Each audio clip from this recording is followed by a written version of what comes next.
Reading അക്കാഡമിയുടെ പുതിയൊരു ക്ലാസ്സിലേക്ക് സ്വാഗതം. നമ്മൾ പഠിച്ചുകൊണ്ടിരുന്നത് എലോങ് ദ കോസ്റ്റ് എന്ന ചാപ്റ്ററാണ്. ഇന്നത്തേത് ആറാമത്തെയും അവസാനത്തെയും ക്ലാസ്സാണ്. ഇന്നത്തെ ക്ലാസ്സോട് കൂടി നമ്മൾ ഈ ഒരു ചാപ്റ്റർ കംപ്ലീറ്റ് ചെയ്യും. അപ്പോൾ കഴിഞ്ഞ ക്ലാസ്സിൽ നമ്മൾ ക്ലൈമറ്റ് എന്താണെന്നുള്ള കാര്യം അല്ലേ, കോസ്റ്റൽ റീജിയണിലെ കാലാവസ്ഥ എങ്ങനെയാണ്, എന്താണെന്നൊക്കെ ഉള്ള കാര്യങ്ങൾ എന്ത് ചെയ്തു, ഡിസ്കസ് ചെയ്തു. അപ്പോൾ ഇന്നത്തെ ക്ലാസ്സിൽ നമ്മൾ വളരെ ചെറിയൊരു 3 ടോപ്പിക്ക് പഠിക്കും. കടൽ തീരം അല്ലെങ്കിൽ കോസ്റ്റൽ റീജിയനിലുള്ള സോയിൽ ടൈപ്പ് എങ്ങനെയാണ്, അവിടുത്തെ നാച്ചുറൽ വെജിറ്റേഷൻ എങ്ങനെയാണ്, അവിടുത്തെ മിനറൽ ഡെപ്പോസിറ്റ് എന്താണ്, ലാസ്റ്റായിട്ട് അവിടുത്തെ പോപ്പുലേഷൻ, ആൾക്കാർ എങ്ങനെ ജീവിക്കുന്നു, എന്ത് ജോലി ചെയ്ത് ജീവിക്കുന്നു, അവിടെ ഉണ്ടാകുന്ന പ്രശ്നങ്ങൾ എന്താണ്. ഇത്രയും കാര്യങ്ങളാണ് നമ്മളിന്ന് പഠിക്കുന്നത്. വളരെ ചെറിയ ഭാഗങ്ങളാണ്, പെട്ടെന്ന് നമുക്ക് നോക്കി പോവാം. ആദ്യം വരുന്നത് മണ്ണിനെ പറ്റിയാണ്, സോയിൽ. അപ്പോൾ നമ്മൾ തീരത്ത് നോക്കുകയാണെങ്കിൽ നമുക്കറിയാം, നമ്മുടെ കടൽ തീരം 2 ഭാഗങ്ങളാണ് ഉള്ളത് അല്ലേ. വെസ്റ്റേൺ കോസ്റ്റൽ പ്ലെയിനും ഉണ്ട്, അതുപോലെ എന്തുണ്ട്, ഈസ്റ്റേൺ കോസ്റ്റൽ പ്ലെയിൻ എന്നിങ്ങനെ 2 ഭാഗമാണ് ഉള്ളത്. അപ്പോൾ 2 ഭാഗം നമ്മൾ നോക്കിക്കഴിഞ്ഞാൽ ആദ്യം വെസ്റ്റേൺ കോസ്റ്റൽ പ്ലെയിനിൽ പ്രധാനമായിട്ട് കാണുന്നത് സാൻഡി സോയിലും യെല്ലോ ആൻഡ് റെഡ് സോയിലും ലാറ്ററൈറ്റ് സോയിലും ബ്ലാക്ക് ക്ലേയ് സോയിലും പീറ്റ് സോയിലുമാണ്. സാൻഡി എന്ന് വെച്ചാൽ അറിയാം, മണൽ അല്ലേ, മണൽ ആ ഒരു തീരത്ത് നമ്മൾ ബീച്ചിൽ പോകുമ്പോൾ കാണുന്നത്. യെല്ലോ ആൻഡ് റെഡ് നമ്മൾ ഓൾറെഡി പഠിച്ചിട്ടുണ്ട്, ഇരുമ്പിൻ്റെ ഡെപ്പോസിറ്റ് കാരണം നിറം കിട്ടുന്ന സോയിൽ. ചൂടും തണുപ്പും അല്ലെങ്കിൽ മഴയും വെയിലും മാറി മാറി വരുന്ന കാരണം കേരളത്തിൽ കാണപ്പെടുന്ന ഒരു ടൈപ്പ് സോയിലാണ് ലാറ്ററൈറ്റ് സോയിൽ. നമ്മൾ ഉന്നത ചാപ്റ്റർ പഠിച്ചിട്ടുണ്ട് അല്ലേ, നമ്മുടെ എന്താ പറയണേ, നമ്മുടെ ഒരു സിനിമ ഉണ്ടല്ലോ ജയസൂര്യയുടെ വെള്ളം, അതിലൊരു കല്ല് ലാറ്ററൈറ്റ് ബ്രിക്കൊക്കെ ഉണ്ടാക്കി അവസാനം വിൽക്കത്തില്ലേ. ഈ ലാറ്ററൈറ്റ് മണ്ണിൽ നിന്നാണ് എന്തുണ്ട്, അല്ലെങ്കിൽ ലാറ്ററൈറ്റ് സോയിലും ഈ പറയുന്ന ലാറ്ററൈറ്റ് ആ പാറകളുമായിട്ടൊക്കെ ഏതാണ്ട് സിമിലാരിറ്റി ഉണ്ട്. അപ്പോൾ അതൊന്ന് അങ്ങ് ആലോചിച്ച് വെച്ചാൽ മതി. ബ്ലാക്ക് ക്ലേയ് സോയിൽ, കറുത്ത മണൽ, നമ്മൾ കറുത്ത മണലല്ലല്ലോ, അത് നമ്മൾ പഠിച്ചിട്ടുള്ള കാര്യമാണ്. പക്ഷെ പറഞ്ഞുകൂടാത്തത് പീറ്റ് സോയിലായിരിക്കും, വേറൊന്നുമില്ല. നമ്മുടെ ഈ പറയുന്ന ചെടിയും മൃഗങ്ങളും ഒക്കെ ഉള്ള അതൊക്കെ ഡീക്കേ ചെയ്ത് അല്ലെങ്കിൽ അത് ഡീകമ്പോസ് ചെയ്തിട്ട് അതിൻ്റെ നാച്ചുറൽ ആയിട്ടുള്ള അല്ലെങ്കിൽ ഓർഗാനിക് മാറ്ററുകൾ മിക്സ് ചെയ്ത് കിടക്കുന്ന മണ്ണാണ് പീറ്റ് സോയിൽ. ഇതൊക്കെയാണ് പ്രധാനമായിട്ട് കാണപ്പെടുന്നത്. അത്രയും ഓർത്ത് വയ്ക്കാൻ ബുദ്ധിമുട്ടില്ലല്ലോ. ഇവിടുന്ന് പ്രധാനമായിട്ട് വരുന്നൊരു ഭാഗം എന്ന് വെച്ച് കഴിഞ്ഞാൽ നമ്മുടെ ഈസ്റ്റേൺ കോസ്റ്റൽ പ്ലെയിനാണ്. ഈ ഈസ്റ്റേൺ കോസ്റ്റൽ പ്ലെയിൻ നമ്മൾ നോക്കിക്കഴിഞ്ഞാൽ ഇവിടെ നല്ല രീതിയിൽ എന്ത് കാണുന്നുണ്ട്, അലൂവിയൽ സോയിൽ കാണുന്നുണ്ട്. അതുകൊണ്ട് തന്നെ ഈ ഒരു ഭാഗത്തൊക്കെ നമ്മൾ നെൽകൃഷിയൊക്കെ നന്നായിട്ട് നടക്കുന്നൊരു ഭാഗമാണ്. ഓക്കെ, അപ്പോൾ ഇതൊരു ഇമ്പോർട്ടൻറ്റ് പോയിൻ്റാണ്. അതിൻ്റെ റീസൺ നമുക്കൊരു ചോദ്യമായിട്ട് തന്നെ പഠിക്കാനുണ്ട്. അത് ഞാൻ തൊട്ടടുത്ത സ്ലൈഡിൽ എക്സ്പ്ലെയിൻ ചെയ്യാം. തൽക്കാലം 2 പോയിന്റ് ഓർത്ത് വയ്ക്കുക. ഒന്ന്, വെസ്റ്റേൺ കോസ്റ്റൽ പ്ലെയിനിൽ sandy, yellow red, black, laterite, peat soil കാണപ്പെടും. ഈസ്റ്റേൺ കോസ്റ്റൽ പ്ലെയിനിൽ പ്രധാനമായിട്ട് കാണപ്പെടുന്ന അലൂവിയൽ സോയിലാണ്. എന്നാൽ സാൻഡി, ലാറ്ററൈറ്റ് സോയിലും ബ്ലാക്ക് സോയിലും കാണപ്പെടാറുണ്ട്. ഈ ടേബിൾ കാണാതെ പഠിക്കണമെന്നില്ല, എങ്കിലും ഒന്ന് ഓർത്ത് വയ്ക്കുക. Gujarat coast, Konkan coast, Malabar coast, ഇത് ഏതിൽ വരും? വെസ്റ്റേൺ കോസ്റ്റ് പ്ലെയിനിൽ വരുന്നതാണ്. അവിടെ കാണുന്ന സോയിൽ കണ്ട് ബ്ലാക്ക്, അലൂവിയൽ ചെറുതായിട്ട്, saline soil, laterite, alluvial, peat, ഇതൊക്കെ ചെറിയ ഡെപ്പോസിറ്റേ ഉള്ളൂ കേട്ടോ. ഈസ്റ്റേൺ കോസ്റ്റ് പ്ലെയിനിൽ വരുമ്പോഴാണ് കോസ്റ്റൽ അലൂവിയം നല്ല രീതിയിൽ കാണപ്പെടുന്നത്. അതുപോലെ ഡെൽറ്റായിക് അലൂവിയൽ സോയിലും ഉണ്ട്. ലക്ഷദ്വീപിൽ കോറൽ ആൻഡ് സാൻഡി സോയിലാണ്. ആൻഡമാൻ നിക്കോബാറിൽ നമുക്ക് നോക്കിക്കഴിഞ്ഞാൽ എന്താണ്, സാൻഡി സോയിലാണ് കാണപ്പെടുന്നത്. ചെറിയ തോതിൽ അലൂവിയൽ സോയിലും ഉണ്ട്. ടേബിൾ പഠിക്കേണ്ട, ജസ്റ്റ് അറിഞ്ഞിരുന്നാൽ മതി. അപ്പോൾ നമ്മുടെ ചോദ്യത്തിലോട്ട് വരാം. എന്തുകൊണ്ടാണ് ഈസ്റ്റേൺ കോസ്റ്റൽ പ്ലെയിൻ നമ്മൾ എടുക്കുമ്പോഴത്തേക്കും അവിടെ നല്ല രീതിയിൽ അലൂവിയൽ സോയിൽ കാണുന്നതെന്ന് ചോദിച്ചാൽ അതിൻ്റെ ഉത്തരം വളരെ സിമ്പിളാണ്. നമ്മൾ പഠിച്ചിട്ടുണ്ട്, മഹാനദി, ഗോദാവരി, കൃഷ്ണ, കാവേരി നദികൾ വന്ന് ബേ ഓഫ് ബംഗാളിൽ ചേരുന്നത് എവിടെ വെച്ചിട്ടാണ്? ഈ പറയുന്ന ഈസ്റ്റേൺ കോസ്റ്റൽ പ്ലെയിനിൽ വെച്ചിട്ടാണ്. അപ്പം നദികൾ എൻഡ് ചെയ്യുമ്പോൾ അവിടെ എന്ത് ഫോം ചെയ്യുന്നു? ട്രയാങ്കിൾ ഷേപ്പിലുള്ള ഡെൽറ്റകൾ ഫോം ചെയ്യുന്നു. അപ്പോൾ ഈ ഡെൽറ്റകളിൽ കാണുന്നത് ഡെപ്പോസിഷണൽ സോയിലായ എന്ത് സോയിലാണ്? അലൂവിയൽ സോയിലാണ്. അപ്പോൾ ഇതുകൊണ്ടാണ് ഈസ്റ്റേൺ കോസ്റ്റൽ പ്ലെയിനിൽ അധികമായിട്ട് എന്ത് കാണുന്നത്? അലൂവിയൽ സോയിൽ കാണപ്പെടുന്നത്. ഓക്കെ, അതാണ് ഡെൽറ്റയിക് അലൂവിയോ എന്നൊക്കെ പറഞ്ഞ് നമ്മൾ പഠിക്കുന്നത്. നദികൾ ഏതൊക്കെയാണ്? മഹാനദി, ഗോദാവരി, കൃഷ്ണ, കാവേരി. സിമ്പിൾ അല്ലേ? അധികം എക്സ്പ്ലെയിൻ ചെയ്യേണ്ട ആവശ്യമില്ലല്ലോ. എനിക്ക് തോന്നുന്നു ഈ ഒരു പോയിന്റ് ഞാൻ മുന്നേ എപ്പോഴും പറഞ്ഞിട്ടുണ്ട്. നെക്സ്റ്റ് നമുക്ക് നാച്ചുറൽ വെജിറ്റേഷനിലോട്ട് പോവാം.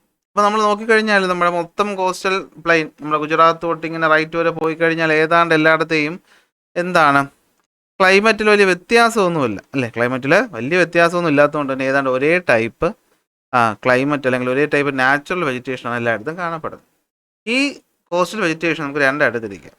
ഡ്രൈ കോസ്റ്റൽ വെജിറ്റേഷൻ എന്ന് വെച്ചാൽ നമ്മുടെ തീരങ്ങളിൽ കാണുന്നത്. വെറ്റ് കോസ്റ്റൽ വെജിറ്റേഷൻ തീരവും കടലുമായിട്ട് ചേരുന്ന ഭാഗങ്ങളിലായിട്ട് കൂടുതൽ കാണപ്പെടുന്നത്.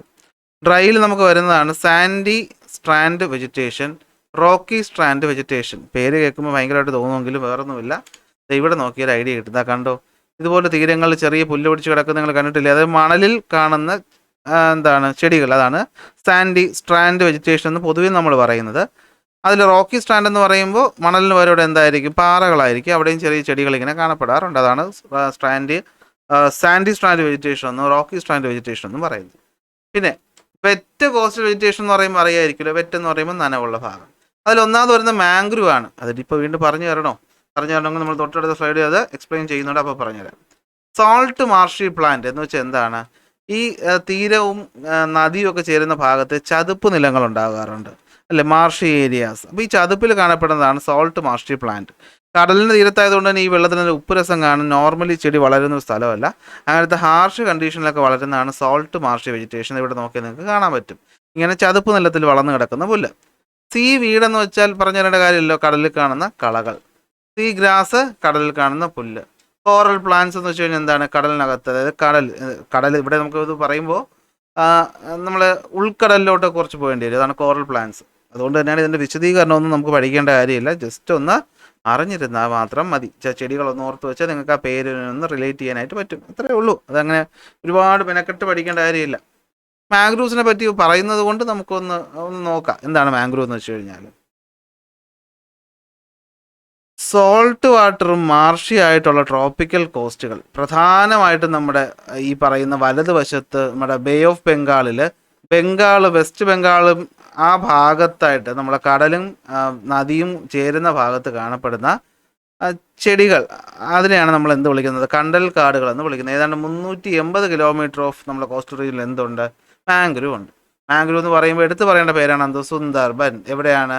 വെസ്റ്റ് ബംഗാളിലാണ്. ഇതാണ് നമ്മുടെ ലാർജസ്റ്റ് മാംഗ്രൂവ് ഫോറസ്റ്റ് എന്ന് പറയുന്നത്. ഓക്കെ, പലതരം ചെടികളും വെജിറ്റേഷനും ഉണ്ട്. ഇനി ഇതിൻ്റെ ഗുണത്തിലോട്ട് പറഞ്ഞു കഴിഞ്ഞാൽ, സുനാമിയും സൈക്ലോൺ പോലെയുള്ള കാര്യങ്ങൾ തീരത്തോട്ട് വരുമ്പോൾ അതിൻ്റെ ഇമ്പാക്റ്റ് കുറയ്ക്കാനായിട്ട് ആർക്ക് പറ്റും? ഈ കണ്ടൽ കാടുകൾക്ക് പറ്റും. അതായത് നമ്മുടെ ഈ പറയുന്ന തീരത്ത് ഇങ്ങനെ ചെറിയ കുറ്റിച്ചെടികൾ പോലെ ഇങ്ങനെ വളർന്ന് തീരം മൊത്തം കവർ ചെയ്ത് കിടക്കുന്നതാണ് എന്തെന്ന് പറയുന്നത്? മാംഗ്രൂവ് എന്ന് പറയുന്നത്. അതുപോലെ കോസ്റ്റൽ എക്കോസിസ്റ്റത്തെ മെയിൻറ്റെയിൻ ചെയ്യാനും എന്ത് ചെയ്യും? നമ്മളിത് ഹെൽപ്പ് ചെയ്യും. അതിൻ്റെ ഇമ്പോർട്ടൻസ് ഉള്ളത് കൊണ്ടാണ് ജൂലൈ 26 നമ്മൾ എന്തെന്ന് പറയുന്നത്? ഇൻ്റർനാഷണൽ മാംഗ്രൂവ് ഡേ എന്ന് വിളിക്കുന്നത്. ജൂലൈ 26 എന്ത്? International mangrove day. ഓക്കെ, നോക്കി വയ്ക്കുക. മിനറൽ ഡെപ്പോസിറ്റിലോട്ട് പോവാം. മെറ്റാലിക്കും നോൺ മെറ്റാലിക്കുമായിട്ടുള്ള മിനറലുകൾ ഇവിടെ കാണപ്പെടാറുണ്ട്. അതിൽ പ്രധാനം ഇരുമ്പ്, മാംഗനീസ്, ബോക്സൈറ്റ്. ഇനി ഇതൊന്നും പെടാത്ത വേറൊരു സാധനമുണ്ട്, മോണോസൈറ്റ്. ഈ മോണോസൈറ്റിൻ്റെ പ്രത്യേകത എന്താണെന്ന് വെച്ച് കഴിഞ്ഞാൽ, ഇത് നമ്മുടെ അറ്റോമിക് ഫ്യൂലായ യുറേനിയം കിട്ടുന്ന ഒരു സോഴ്സുകളിൽ ഒന്നാണ്. നമ്മുടെ തീരത്ത് കാണുന്ന ബ്ലാക്ക് സാൻഡ്, കരിമണൽ ഖനനം, കരിമണൽ എന്നൊക്കെ പറഞ്ഞ് നമ്മൾ വാർത്തയിൽ കേൾക്കുന്നുണ്ട് അല്ലേ. ഈ പറയുന്ന കരിമണലിനകത്ത് എന്തുണ്ട്? മോണോസൈറ്റ് ഉണ്ട്. അത് യുറാനിയത്തിൻ്റെ കിട്ടും. സോ ഇത് നമ്മളെ ചാവറ, എവിടെയാണ്? കൊല്ലം ഡിസ്ട്രിക്ട്. അതുകൊണ്ടാണ് റെയർ എർത്തും അതുപോലെ മിനറൽ ആൻഡ് മെറ്റൽ ലിമിറ്റഡും ഒക്കെ ഈ പറയുന്ന ഭാഗങ്ങളിലൊക്കെ ഉള്ളത്, നമ്മുടെ തിരുവനന്തപുരം, കൊല്ലത്തിൻ്റെ ഒക്കെ ഇടയിലായിട്ട്. അപ്പോൾ ഇത് ഇമ്പോർട്ടൻ്റ് ആയിട്ടുള്ള മിനറൽസ് ആണ്. അപ്പോൾ ഇതിനൊക്കെ ഇൻഡസ്ട്രിയൽ യൂസ് ഉണ്ട്. അപ്പോൾ ഇതിൻ്റെ ഖനനം നടക്കാറുണ്ട് ചെറിയ തോതിൽ. കാരണം തീരത്തു നിന്ന് ഇതൊക്കെ ഒരുപാട് എടുത്തുകൊണ്ട് പോയാൽ അത് തീരെ ഇല്ലാതാക്കുകയും അവിടെ താമസിക്കുന്ന ആൾക്കാർക്കും അതുപോലെ തന്നെ നമ്മുടെ എക്കോസിസ്റ്റത്തിനും ബുദ്ധിമുട്ടാകുന്നത് കൊണ്ട് തന്നെ അത്യാവശ്യത്തിന് കുറച്ച് മാത്രം നമ്മൾ എന്ത് ചെയ്യാറുണ്ട്? ഈ പറയുന്ന മിനറൽസുകൾ തീരത്ത് നിന്ന് എടുത്തുകൊണ്ട് പോകാറ് ഉണ്ട്. ഇനി പോപ്പുലേഷനിലോട്ട് വരുമ്പോൾ, ഇത് നമ്മൾ ഫസ്റ്റ് ചാപ്റ്റർ തുടങ്ങിയപ്പോഴേ പഠിച്ചതാണ്. നമ്മുടെ പോപ്പുലേഷൻ ഡെൻസിറ്റി തീരപ്രദേശത്ത് വളരെ കൂടുതലാണ്. എന്താ കാര്യം? നല്ല ക്ലൈമറ്റ്. നമ്മൾ പറഞ്ഞു കഴിഞ്ഞ ക്ലാസ്സിൽ അല്ലേ, അധികം ചൂടുമില്ല, അധികം തണുപ്പുമില്ല. ഇനി അലൂവിയൽ സോയിൽ ഉള്ളത് കൊണ്ട് തന്നെ കൃഷി പറ്റും. ട്രാൻസ്പോർട്ടേഷൻ 2 രീതിയിലും ഉണ്ടല്ലേ, ജലത്തിൽ കൂടെയും പോകാൻ പറ്റും, അതുപോലെ കരയിൽ കൂടെയും പോകാൻ പറ്റും. അതുപോലെ കൃഷിയിലൂടെ, ഫിഷിങ്ങിലൂടെ, ടൂറിസത്തിലൂടെ ആൾക്കാർക്ക് എംപ്ലോയ്മെൻറ്റ് ഓപ്പർച്യൂണിറ്റി കൊടുക്കുന്നു. നദികളുള്ളത് കൊണ്ട് തന്നെ വെള്ളം കിട്ടുന്നു.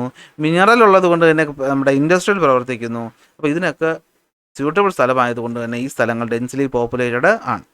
നമുക്ക് നോക്കിക്കഴിഞ്ഞാൽ നമ്മൾ മെട്രോ സിറ്റി ആയിട്ടുള്ള മുംബൈ, ചെന്നൈ, കൊൽക്കത്ത 3 ഇവിടെ തന്നെയാണ്, തീരത്താണ്. അതെ, ഡൽഹി ഒഴിച്ച നമ്മുടെ ബാക്കി 3 പ്രധാനപ്പെട്ട സിറ്റികളും തീരത്താണ്. അപ്പോൾ തന്നെ തീരത്തിൻ്റെ ഇമ്പോർട്ടൻസ് നിങ്ങൾക്ക് മനസ്സിലാക്കാൻ പറ്റും. ഇനി ഐലൻഡിലോട്ട് വരുമ്പോഴത്തേക്കും പ്രശ്നമുണ്ട്. പോപ്പുലേഷൻ ഡെൻസിറ്റി ലക്ഷദ്വീപിലുണ്ട്, എന്നാലും പോപ്പുലേഷൻ കുറവാണ്. ആൻഡമാനിലാണെങ്കിൽ പോപ്പുലേഷൻ ഡെൻസിറ്റി ഏറ്റവും കുറഞ്ഞ സ്ഥലങ്ങളിൽ ഒന്നാണ്. അത് ഐലൻഡ് ആയതുകൊണ്ടുള്ള കാര്യം.